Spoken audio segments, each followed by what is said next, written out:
Thank you भगवान, thank you. आज हम सबकी एक विश पूरी हो चुकी है कि हमने जीटी के टॉप 3 को फेल होते हुए देख लिया है। Before the world has ended, GT का टॉप ऑर्डर फेल हो गया है और ये लोग एक मैच हार गए उस वजह से। I used to pray for times like these. मैं तो तुम लोग से कहूंगा गाइस, जाके संजीव गोयनका से बोलो कि ऋषभ पंत को 27 करोड़ देने से अच्छा है मेरे को भाई 1 करोड़ भी दे देता, मैं पनौती लगा लगा के एलएसजी को फाइनल्स तक पहुंचा देता। अभी कल ही मैंने बोला यार मैं जीटी के टॉप ऑर्डर को फेल होता हुआ देखना चाहता हूं और हो गया, देख लिया, खत्म कर दिया मैटर। अब मुझे अपनी शक्तियों का एहसास हो चुका है भाई। तुम लोग बस कमेंट्स में नाम बोलो भाई किसकी बैंड बजानी है, I will take care of it. जैसे Virat is king of cricket, is high time की मुझे भी किंग का टाइटल दे दिया जाए, किंग ऑफ पनौती। देखो ये मैच से थोड़ी मिक्स फीलिंग्स थी, मतलब कुछ लोग के लिए ये मैच बोरिंग होगा, कुछ लोग के लिए मैच इररिलेवेंट होगा और कुछ के लिए एकदम ट्रोमैटिक।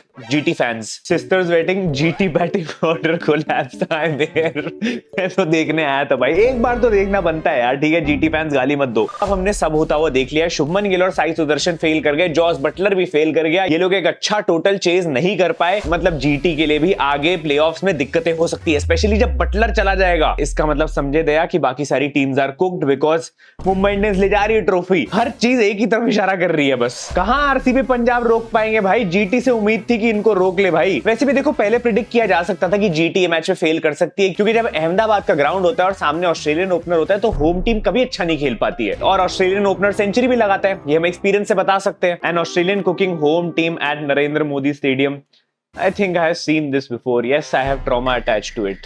You also. लाडले तुम डरते होगे जीटी की बॉलिंग से भाई। मिचेल मार्श तो एल पे रखता है टेबल टॉपर्स को। लिटरली लखनऊ और गुजरात के मैच को तुम इनकी टॉप 3 वर्सेस उनकी टॉप 3 से सम अप कर सकते हो। मतलब साई सुदर्शन, गिल और Butler versus Nicholas Pooran, Markram और मार्श। और एलएसजी क्लियरली उसमें जीत गई because Marsh Australian opener Ahmedabad में सेंचुरी कैसे ना लगाए, प्लस सामने वाली टीम की बॉलिंग में सिराज भी था, फिर पेल दिया। Mitchell Marsh when not allowed to bowl is just Shaun Marsh. भाई रियल आईडी से आओ। Mitchell Marsh in IPL 2025 100 550s in 12 innings. Shaun Marsh in IPL 2008 100 550s in 11 innings. Real भाईचारा ऑन टॉप की डेफिनेशन ये होती है भाई, इस पे बनाओ मीम्स। बट मिचेल मार्श भाई कौन से फॉर्म ऑफ हिज लाइफ में आ रखा है ये बंदा। 3.4 करोड़ में इसको लिया गया था ऑक्शन में और इसने अकेले संभाल रखा है पूरा सीजन एलएसजी की बैटिंग। 117 रन पेल दिए 64 बॉल्स में, 235 का टोटल पहुंचा दिया। आई मीन अगर तुम्हें जीटी को हराना है तो ऐसे ही क्रेजी टोटल्स बनाने पड़ेंगे। मेरे को तो लग रहा है इस साल इस बंदे ने एक्चुअली वो करके दिखाया जो सब सोच रहे थे कि ट्रेविस हेड शायद करेगा इस सीजन। 550 ऑलरेडी लगा चुका था, एक सेंचुरी भी हो गई भाई। पूरी ऑस्ट्रेलियन लेगेसी और एलएसजी की बैटिंग को अपने शोल्डर्स पे अकेले कैरी कर रहा है। Mitchell Marsh in IPL for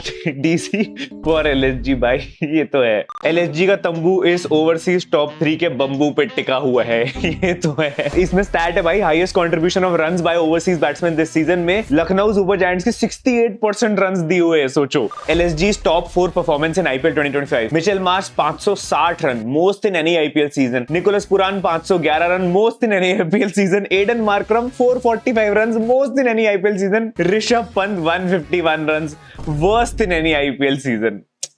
यार ऋषभ भाई आप इंडिया का नाम डुबा रहे हो यार। वहां West Indies, Australia, south Africa सब अच्छा खेल रही है। साइंटिस्ट ने बैठ के भाई ब्लैक होल्स एआई सब कुछ सॉल्व कर लिया होगा, लेकिन वो ये नहीं सॉल्व कर पाएंगे कि ऋषभ पंत जब टीम एलिमिनेट हो जाती तब कैसे फॉर्म में आ रहा है। पूरे सीजन में ऋषभ भाई ने मिला के 4 छक्के मारे थे, इस मैच में आते ही 2 लगा दिए और वो भी भाई ऐसा फ्लिक मारा ना पैर का, मतलब वो best 6 of the tournament. How will I explain my 14 kids that this went for a 6 and not ducking a bouncer. भाई यही ये है पंत भाई, कुछ भी कर देता है, कहीं से भी शॉट, कहीं से भी 6 निकाल सकता है। And what a beautiful shot. But sadly भाई एक ही देखने को मिली हमें इस पूरे सीजन यार। और ये सब इतनी बढ़िया बैटिंग, इतनी बढ़िया इंटेंट, इतनी अच्छी फिनिशिंग, ये सब तब हो रही है जब जिस मैच में संजीव गोयनका ही नहीं देखने आया हुआ। इसमें ऋषभ भाई की कोई गलती नहीं है, वो बंदा आता था, देखता था, इसलिए ऋषभ भाई पे प्रेशर बनता था, तभी तो नहीं खेल पाता था बंदा। मैंने तो इंस्टाग्राम ब्रॉडकास्ट में भी कहा था कि भाई मेरे को लग रहा है अब टीम एलिमिनेट होगी, अब ऋषभ भाई बेस्ट परफॉर्मेंस देंगे अपने 2 मैचेस में। और 16 रन 6 बॉलों में, इससे बढ़िया बंदा क्या खेले यार फिनिशिंग करने के लिए। एंड ऑफ कोर्स भाई अब भी अगर ऋषभ भाई परफॉर्म नहीं करेंगे तो अगले सीजन 27 करोड़ कौन देगा फिर ऑक्शन में। मैं तो 2 करोड़ भी ना दूं भाई। अब Sanjiv Goenka to LSG team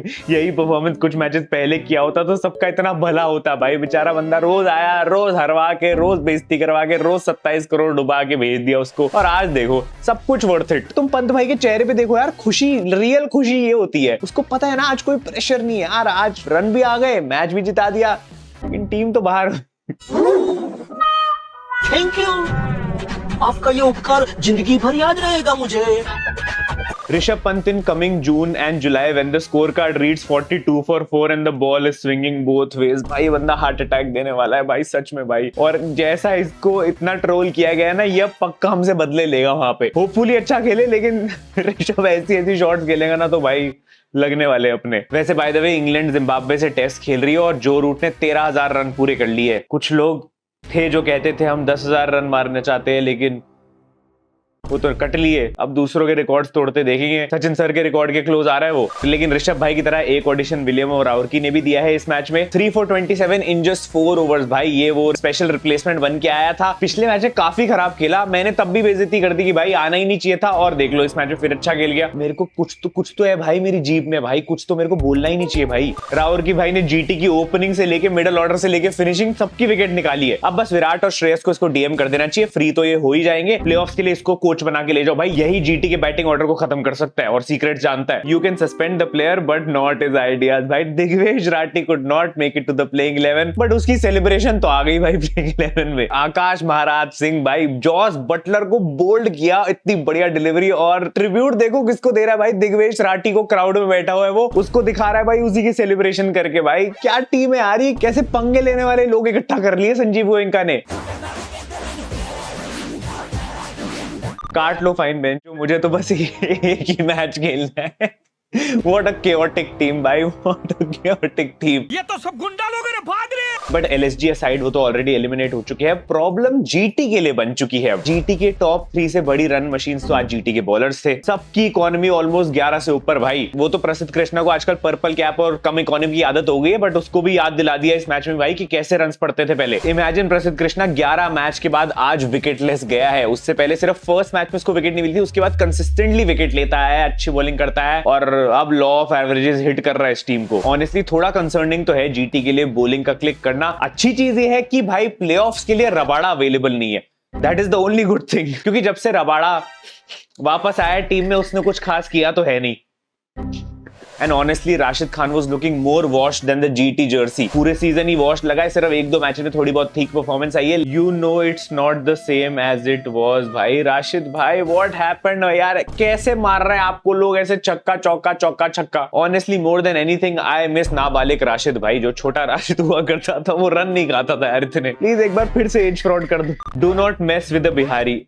यार मेरे को समझ नहीं आता सिराज भाई का क्या सीन है भाई। मतलब सबसे पंगे जरूर लेने और फिर सबसे पिट भी जाते हैं, फिर सबसे रन भी खाने हैं। आज ले लिए पुरान से पंगे, आंखें दिखा रहे हैं, उससे बातें करते हो, उसको कुछ ना कुछ बोलते हुए जा रहे हैं। अगली बॉलों पे बाउंड्री खाली। Blood thought he gonna have top 10 coolest sigma moment edits for this. Siraj भाई क्यों एवरी टाइम भाई, every time. GT finishers when top order fails to chase. अपने को क्या मालूम भाई, अपने को तो बैटिंग आता ही नहीं भाई, अपने को क्या पता भाई क्या करने का इस मिडल में। मैं ऑनेस्टली बोलूं जीटी की दिक्कत ये नहीं है कि उनका मिडल ऑर्डर खराब है, जीटी की दिक्कत ये है कि उनके पास मिडल ऑर्डर है ही नहीं। एज आई सेड पहले भी भाई, टॉप 3 को छोड़ो तो डायरेक्ट फिनिशर्स आ जाते हैं तुम्हारे पास। रदरफोर्ड, शाहरुख खान और राहुल तेवतिया, ये सारे फिनिशर्स है। And even though Shahrukh Khan played really well today, मतलब बहुत अच्छी 50 बनाई उसने। लेकिन अगेन कोई चाहिए साथ में जो टिक के खेले। बड़ी चेजेस में ऐसा बंदा चाहिए होगा। शरफीन ने हेल्प करी, लेकिन अगेन राहुल तेवतिया और वो आगे कोई स्टेप अप कर ही नहीं पाया। मतलब वही बात हो गई, टॉप 3 से किसी ने भी अगर गलती से 50 नहीं लगाई तो टीम के लग जाएंगे। एंड ये जो ट्रिक है कि टॉप 3 के बाद सिर्फ फिनिशर्स भर रखे हैं, ये तब तक काम करती है जब तक इनका टॉप 3 15 ओवर तक टिक जाए। उसके बाद अगर इनमें से कोई भी आता है तो वो रन मार सकता है। लेकिन अगर यही चीज 7-8 ओवर में विकेट गिरने लग जाए तो फिर प्रॉब्लम हो जाती है, जो आज हमने इस मैच में देख लिया। एक स्टैट है, GT's middle order number 4 to number 7 batters have combined added just 492 runs in 12 games at an average of 21, which is least among all the teams. Even though इनका कंबाइंड स्ट्राइक रेट 165 का, which is highest among all the teams, लेकिन still GT is the only team जिसके middle order में से किसी ने भी अभी तक एक 50 नहीं लगाई थी। और ये स्टैट जो है ये इस मैच से पहले का स्टैट था। तो अब शाहरुख खान ने एक 50 लगा दी, उससे पहले वॉशिंगटन सुंदर ने 40s में स्कोर बनाया था। और हाँ, इनो लोग ये कहेंगे कि भाई ऐसा भी इतना खराब नहीं खेली, 200 के पार तो पहुंचा दिया जीटी ने अपना स्कोर, उनके मिडिल ऑर्डर ने ठीक ठाक परफॉर्म कर ही लिया। बट मैं तो ये कहूंगा ये एलएसजी की टट्टी बॉलिंग के अगेंस्ट हुआ है। अगर यहाँ पे तुम आरसीबी की बॉलिंग डाल दोगे या पंजाब की बॉलिंग डाल दोगे या सोचो भाई एमआई की बॉलिंग डाल दोगे तो वो 200 पार नहीं कर पाएंगे इनके अगेंस्ट। तो थोड़ा सा इसे सोचने की बात है यहाँ पे। लेकिन प्रॉब्लम ये है कि भाई आगे इंपॉर्टेंट मैचेस है, प्लेऑफ्स है, और अगर ये लोग टॉप 2 फिनिश नहीं करते तो इनके पास कोई सेकंड चांसेस नहीं होने वाले हैं। एंड आज जो झटका लगा है जीटी को, ये 18 पॉइंट पे स्टक हो गए हैं। पंजाब और आरसीबी दोनों के पास अब अपॉर्चुनिटी आ चुकी है टॉप 2 में जाने की। इनफैक्ट अब तो मुंबई के लिए भी आसान हो गया टॉप 2 निकालना। तो इमेजिन करो अगर ये टीम प्लेऑफ्स में चली जाती है और साई सुदर्शन और गिल नहीं चल पाते तो तुम्हारे पास नीचे बटलर भी नहीं है, और बाकी जो तुम्हारे पास बैट्समैन है उन्होंने अभी तक इतना खेला ही नहीं है कि वो कोई बड़ी इनिंग्स बना दे किसी इंपॉर्टेंट मैच में। फिर आवा देगा बस जावा दे होने वाला है प्लेऑफ्स में। सोचा नहीं था कभी देखूंगा भाई ऐसा, लेकिन 21 रन साई सुदर्शन ने बनाए, शुभमन गिल ने 35 रन और जॉस बटलर ने सिर्फ 33 रन। स्ट्राइक रेट डिसेंट है सबका, लेकिन वो बड़ी नॉक नहीं आई है, इसीलिए टीम ये टोटल चेज नहीं कर पा रही थी। एंड ऑनेस्टली बोलूं, इन तीनों की क्या ही गलती है, ये तो हर मैच में बना ही रहे थे ना रन, इनको कैसे क्रिटिसाइज कर सकता है बंदा। साई सुदर्शन जिस मैच में फेल हो रहा है उस मैच में भी कई ओपनर से ज्यादा रन बना के जा रहा है। ओए रोहित भाई का नाम कोई नहीं लेगा। शुभमन गिल को भी कुछ नहीं कह सकते, वो भी पिछले मैचेस से परफॉर्म कर रहा है। इस मैच में काफी डिसअपॉइंटेड लग रहा था, उसको भी पता है भाई आगे प्रॉब्लम दे सकता है। ये जो बटलर चले जाने वाला है और जीटी का मिडिल ऑर्डर एक्सपोज होने वाला है आगे जाके, इसकी चिंता अंदर ही अंदर शुभमन भाई को सताई जा रही थी। और आशीष नेहरा तो आएंगे नहीं बैट करने, तो कुछ तो सोल्यूशन निकालना पड़ेगा इनको। और एक चीज और थी, ये मैच पता नहीं क्या कर्स था भाई, सब लोग गिरे पड़े जा रहे, चोटें लगे जा रही है, खून निकल गए थे भाई लोगों के, क्या हो रहा था। खैर आज है आरसीबी वर्सेस हैदराबाद का मैच। ये मैच इररिलेवेंट नहीं कह सकते तुम, क्योंकि आरसीबी को टॉप 2 अगर निकालना है तो भाई ये मैच जीतना पड़ेगा। और ये मैच वैसे भी बैंगलोर से हटा के लखनऊ में शिफ्ट कर दिया है रेन थ्रेट्स की वजह से। तो जो विराट भाई को ट्रिब्यूट देना चाह रहे थे फैंस, वो मिल ही नहीं पा रहा है। मैं तो बोल रहा हूँ विराट भाई, सारे साइंस यही कह रहे हैं वापस ले लो रिटायरमेंट। क्यों सोचो, भगवान फैंस को ट्रिब्यूट भी नहीं देने दे रहे आपको, क्योंकि वो भी नहीं मान पा रहे ना। लेकिन पता है ग्राउंड से ज्यादा चिंता इस समय मुझे इस टीम के प्लेयर्स की है, क्योंकि ऐसा लग रहा है सिर्फ कोहली और कृणाल ही प्रैक्टिस कर रहे हैं, बाकी सब एडिटिंग में लगे हुए फोटोज की। जो टिम डेविड ने शेर के साथ अपना ट्रेंड शुरू कर दिया है, सारे प्लेयर्स भाई आरसीबी के भाई सारी प्रैक्टिस छोड़ के, बैटिंग बॉलिंग छोड़ के यही सब करे जा रहे हैं। तो भाई प्लीज थोड़ा क्रिकेट खेल लेना आज ढंग से। बाकी मेरी प्रेडिक्शन ये है कि हैदराबाद ये मैच जीत सकती है। फैंटेसी पिक्स में मैं क्लासन और पैट कमिंस दोनों को ले रहा हूं। तुम लोग भी अपनी प्रेडिक्शंस कमेंट्स में डाल देना। बाकी मामला भी इंटरेस्टिंग हो गया, होपफुली अच्छे मैचेस देखने को मिले। फाइनल वीकेंड भी आने वाला है जिसमें सब कुछ फाइनलाइज क्लियर हो जाएगा, टॉप 4 में कौन कहां पे रहेगा। तो तुम लोग इंस्टाग्राम ज्वाइन कर लो, टेलीग्राम पे आ जाओ सारे अपडेट्स के लिए। मैं मिलता हूं तुमसे अगली वीडियो में। Thank you so much for watching, love you all, bye bye.